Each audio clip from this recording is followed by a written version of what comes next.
Hello everyone, ఈరోజైతే దోసకాయ పచ్చడి పెట్టాము. చాలా సింపుల్, అంటే చాలా సింపుల్గా చేసుకోవచ్చు. ముందైతే స్టవ్ ఆన్ చేసుకొని దాంట్లో ఆవాలు కొద్దిగా వేసి వేపుకోవాలి, ఆవ పొడి కోసం. సో ఇక్కడ మేము ఆవాలు వేపేసుకున్నాం. తర్వాత అదే కడాయిలో కొన్ని మెంతులు, కొంచెం జీలకర్ర, అవి కూడా కొంచెం వేయించుకొని సైడ్కి పెట్టుకోవాలి.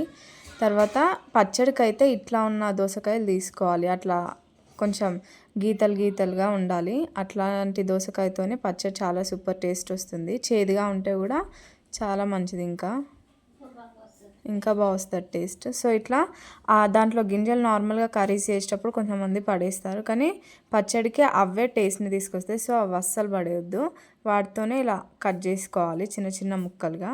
అన్నీ ఒకే సైజు ముక్కలుగా కట్ చేసుకొని ఒక గిన్నెలోకి తీసుకోవాలి. ఇక్కడ చూడండి, దోసకాయ ముక్కలు అన్నీ కూడా కట్ చేసుకుంటున్నాము. ఇక్కడ ఆ గింజలు ఏవి కూడా తీసేయకుండా ఆ గింజలతో పాటు మేము ఇక్కడ వేసుకుంటున్నాం. దీంట్లో చాలా క్విక్గా అయిపోతుంది, చాలా సింపుల్గా చేసుకోవచ్చు. అదేవిధంగా ఇక్కడ మనకి ఆవాలు చల్లారిపోయాయి, ఆవాలు మిక్సీ పట్టుకోవాలి. మెయిన్ ఇంకోటి ఏంటి అంటే అస్సలు తడి తాకనివ్వద్దు, అస్సలు తడి ఉండదు కొంచెం కూడా. తర్వాత జీలకర్ర మెంతులు కూడా ఫ్రై చేసుకున్నాం కదా, వాటిని కూడా పొడి చేసుకొని మనం దోసకాయలలో యాడ్ చేసుకోవాలి. ఇక్కడ మేము ఆవ పొడి, జీలకర్ర మెంతుల పొడి అయితే యాడ్ చేసుకున్నాము. దీంట్లో అయితే సరిపడంత కారం వేసుకోవాలి, ఎంత క్వాంటిటీ కావాలో అంత కారం వేసుకోవాలి. అదేవిధంగా సరిపడంత ఉప్పు వేసుకోవాలి, ఉప్పు కొంచెం టేస్ట్ చూసి వేసుకోండి.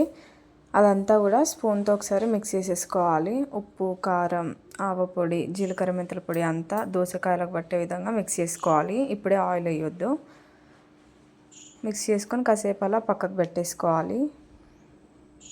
తర్వాత ఒక కడాయి తీసుకొని దాంట్లో ఆయిల్, పల్లి నూనె అయినా వేసుకోవచ్చు, నువ్వుల నూనె అయినా వేసుకోవచ్చు. ఇక్కడ మేము నువ్వుల నూనె తీసుకున్నాము.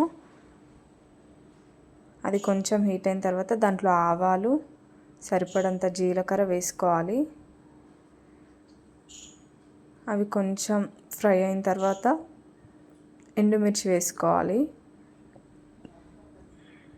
లైట్గా ఒకసారి కలిపేసుకోవాలి. తర్వాత ఆయిల్ ఆఫ్ చేసేసుకోవాలి. ఆయిల్ ఆఫ్ చేసుకొని అది మొత్తం చల్లారిన తర్వాతనే మనం పచ్చడిలో యాడ్ చేసుకోవాలి. ఇక కొద్దిగా మెంతులు కూడా వేసుకున్నాము. ఇక్కడైతే ఆయిల్ చల్లారిపోయింది, చాలాసేపు ఫ్యాన్ కింద పెట్టాము. తర్వాత ఆ ఆయిల్ మొత్తాన్ని కూడా పచ్చడిలో యాడ్ చేసుకొని మిక్స్ చేసేసుకోవాలి. ఇక్కడైతే మేము దాంట్లో ఆయిల్ వేసుకొని మొత్తం మిక్స్ చేసేసుకున్నాము.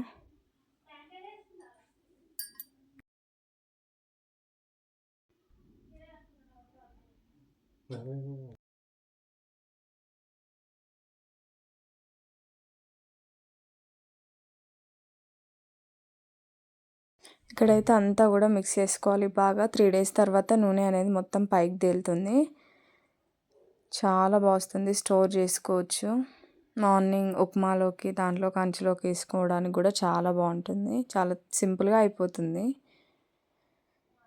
సో ఈ పికిల్ మీకు కావాలి అంటే కూడా ఆర్డర్ చేసుకోవచ్చు, మా కాంటాక్ట్ డీటెయిల్స్ ఇస్తాము. చాలా సింపుల్గా చేసుకోవచ్చు దోసకాయ పచ్చడి. టేస్ట్ అయితే చాలా బాగుంటుంది. ఒకసారి మీరు కూడా రెసిపీ ట్రై చేయండి. అలాగే మన ఛానల్ని ఎవరైనా సబ్స్క్రైబ్ చేసుకోకపోతే ప్లీజ్ సబ్స్క్రైబ్ చేసుకోండి. Thank you for watching.